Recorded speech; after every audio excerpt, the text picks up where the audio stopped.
Hello ఈరోజైతే అష్టమి కాబట్టి పెద్దమ్మ తల్లి గుడికి వచ్చేసాము. పెద్దమ్మ తల్లి గుడికి వచ్చి నిమ్మకాయ దీపం వెలిగించాలని అమ్మవారిని మొక్కుకోవడానికి నేనైతే వచ్చేసాను.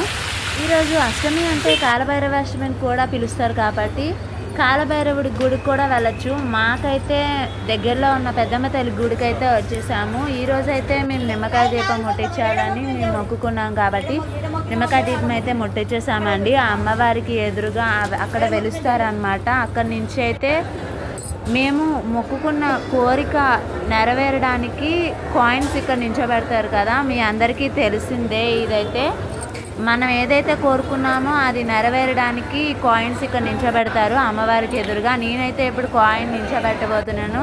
నా కోరిక నెరవేరిందని నేను అనుకుంటున్నాను. నా కాయిన్ అయితే నించుంది కాబట్టి ఆ అమ్మవారు ఎప్పుడు నా వెనకతలే ఉండి నా వెంటే ఉండి నడిపిస్తారనేసి ఈ వీడియోకి లైక్ చేయండి, సబ్స్క్రైబ్ చేసుకోండి.